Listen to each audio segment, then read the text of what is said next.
welcome back to another video. I am Hannah and this is Hannah Morris Bouldering, and today we're going to be doing something slightly different. We're going to be going through climbing terms that you might hear thrown around the gym, and we're going to be explaining them, because I feel when you're new to climbing, or even if you're not even new to climbing, been climbing a little while, there's like this whole climbing language that climbers use, and it can be a little tricky to navigate. So I figured we would do a little jargon busting today and go through some popular climbing terms that you hear all the time, but you might not know what exactly they mean, or where they originated from, or why they are what they are.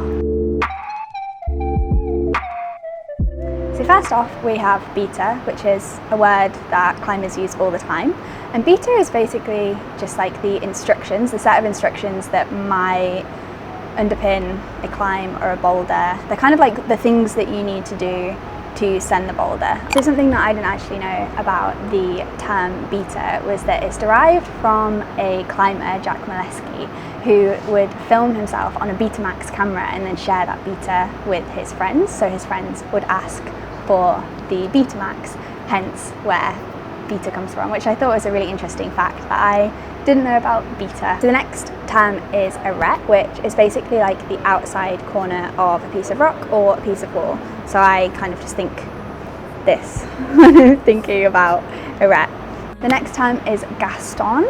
So Gaston is actually derived from another climber, a French climber called Gaston, and it's basically any move that involves pulling outwards like this. So I always imagine trying to hold open a lift door or an elevator door. If you're in the US, you'd be kind of like pulling it apart like this. So it's basically palms away, thumbs down. That move would be a Gaston. So the next term is guppy, and a guppy is basically a hold that you can wrap your whole hand around, kind of like this. It sometimes feels a little bit unorthodox, but it can be very useful in some situations. The next term we have is Morpho. So Morpho basically means a climb or a move that is a different difficulty depending on your body mechanics, so like your height or your span. You might find that if you're like super tall, you might do a climb pretty differently than if you're super small. And I think a lot of times people use Morpho to describe problems that are perhaps harder for the small, or maybe that's just my bias creeping through. I suppose likewise, really scrunched up, difficult sit starts for very tall people might be considered Morpho, because it changes the difficulty because you are taller. So next up we have an undercling or an undercut, which is basically just a move where you have to apply force from underneath the hold and pull upwards. And then moving on from that, we have a thumdercut or a thumdercling, which are those moves that you end up kind of like this, pressing with your thumbs upwards. I find oftentimes in gyms they'll use a thumdercling like at the top of a route. You kind of have to like balance precariously and press up like this, at least in my experience. But yeah, you find thumderclings generally indoors, I would say, in indoor setting rather than outside. Okay, so next up we have intermediate, and intermediate holds, in my understanding, are holds that you kind of use in between moves, like on the way to the next hold. So I often use foot holds as intermediate holds, but it's basically just like a hold that you would use to bump off to the next hold. So that brings us on to bump, and a bump is basically where you would do two moves with one hand. So you might go right, right, or left, left, and you would bump the hand along to the next hold. So next up we have crimp. Crimping is perhaps like the best known hold type. It's my favorite hold type, or at least it used to be before I got injured. Okay, so with the crimp, you basically create like a right angle with your fingers and then use your fingertips to press down to apply force through your fingers in a crimp position. So drag involves bending like the end section of your finger and then keeping the rest of your finger relatively straight, and it's a much less aggressive grip type to the crimp. A lot of people swear by dragging on things to avoid injury. If you see my last video with Louis, you'll have seen us talk a lot about dragging and the open-handed grip type for slopers, because that's generally the type of hold where dragging comes into play most, I would say, although you can pretty much drag every single hold, as Nathan will tell you. The next term is smearing. So smearing is basically a trust exercise where you rely on the friction on your shoe to stay onto the wall. You find it oftentimes on volumes. A lot of times on like a slab climb you will smear on volumes, or you can actually just use the wall itself. In a lot of gyms there is textured wool and you can get a really good smear on those, but it's basically kind of like, as the word suggests, you like really smear your toe rubber on a hold or a volume. Next term is flappers, which are nobody's favourite. I still get them all the time, but it's basically where a chunk of like your skin or your callus like flaps off, and they're really painful and they really hurt in the shower, and they're best to be avoided. And as I'm learning, cut off, which is a bit gross, but if they snag on things then they just kind of tear even more. So that is a flapper. I'm sure you've had them before, because I definitely have. Next up is dual texture or dual tech or dual tex. It's basically a kind of hold that's, I'd say, relatively modern coming into climbing. You see it a lot in competition climbing, where one part of the hold has texture and you can get some purchase on, and then the other part of the hold is just like completely non-textured. Dual texture. It's short for dual texture, dual tech, dual tex. Dual texture holds can really catch you out a lot of the times, because you're not always sure, if you're not familiar with the hold already, where the good textured part of the hold is, and a lot of times you can like fly for things and then get a bit of a nasty surprise. They're also a really interesting way for setters to get creative with moves, kind of throw people off. What's really interesting about dual texture holds, I always find, is that holds can seem massive, but actually there'll be like a really tiny part that you can actually use or stand on reliably. And what's also really interesting in competitions is sometimes the beta is to actually stand on the non-textured part of the hold, which always makes for some good falls and interesting approaches to climbs. So a paddle is a kind of dynamic jump where you move to one hold and then immediately onto the next, so you don't hang around on the first hold, you kind of use your momentum to travel through the hold. I think they are sometimes referred to as double clutches or just like a double dyno, I think people will often refer to them as, but yeah, that's a paddle, so you're kind of like making a paddle motion going doo-doo-doo-doo, or boom boom. Next up we have a flash. So flash basically means doing a boulder first go. If you flash a boulder, you do it first time. Equally, a retro flash, sometimes people will refer to retro flashing something, and that's if you've done a problem before, but then you come back to it kind of like at a later date or another time and you get it first go. That would be a retro flash. Next up we have French start. So French start is where you start a problem dynamically. Maybe you don't start with both hands completely in control on the start hold, as is kind of the rules, I suppose, that the unspoken rules in indoor climbing. You'll see the term French start referred to a lot more, I would say, in outdoor climbing than indoor climbing, because a lot of times outside, as it's not set by professional route setters, it's just natural rock formation. Maybe you'll have to jump up into the start holds, or maybe you'll have to start a move dynamically like maybe you wouldn't indoors, and that would be a French start. Next up we have a back step. So a back step is where you step backwards across your body and use the outside edge of your foot. Next up we have a bicycle. So a bicycle is where you use one of your feet in a toe hook position and then you use your other foot as a push, and the two opposing forces keep you onto the wall. They can be really useful in overhanging terrain, but they're pretty uncommon, so it's always quite nice when you find a bicycle move in a climb. Next up we have high ball. So high ball is probably my least favourite because they're pretty tricky if your head game is not great like mine. High balls are basically tall boulders, and then you have low balls, which are the opposite end of the spectrum, and I really love a low ball. A low ball traverse is kind of like, I love them. They're short boulders where you're kind of like bum scraping just above your pads, and a fall wouldn't constitute significant risk of injury.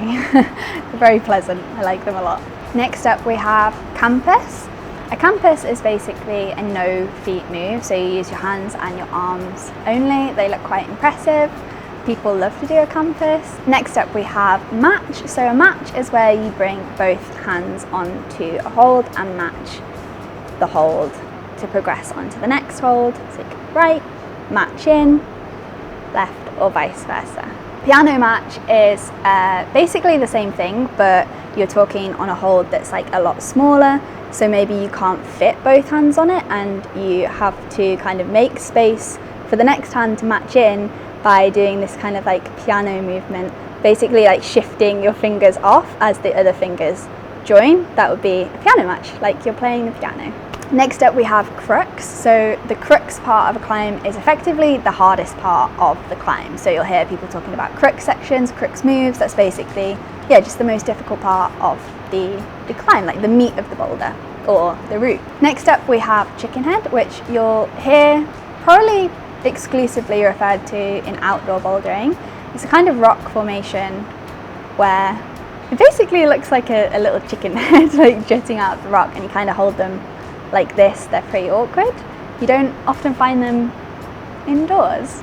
Next up we have cut loose, which is perhaps the most impressive looking move, but it's basically where your feet leave the wall and you cut in often quite an impressive swinging motion.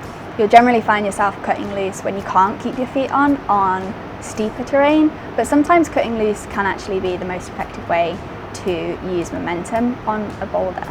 Next up we have dab, and a dab again I'd say is more typical for outdoor bouldering, but it's where your feet or your hands or any part of your body makes contact with something that it's not supposed to as you're climbing. So often it will be the mat, it might be your spotter, but yeah, if your foot like touches the mat, that would be a dab. If your hair touches the mat, that would be a hair dab. If your arm touches your spotter, that would be a dab. Yeah, there's a weird ethics about dabs, I feel, where they invalidate the climb in some people's views, but yeah, I don't know, you get to decide that for yourself, I suppose. Next up we have dialed.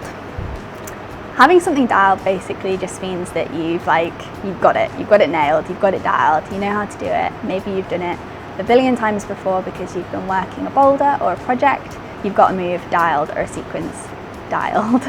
Next up we have bomber, which people use to refer to something that is like really good. So people might be like, go for that jug, it's bomber. Go for the top, it's bomber. Felt bomber. Looked bomber. It basically means good. It's usually used in the context of outdoor trad climbing, and people will use it to refer to like gear placements as bomber. If a gear placement is bomber, it means it's good, safe to fall on, would whip, but would never because scared of everything. Next up we have dry fire, and a dry fire is basically where you fire off the holds, often pretty violently backwards, and I guess for a lot of times it's not because your fingers are dry, right, that you're falling off. It's kind of like, I don't know, it's just called dry firing. It'll have happened to you before. It happens to everyone.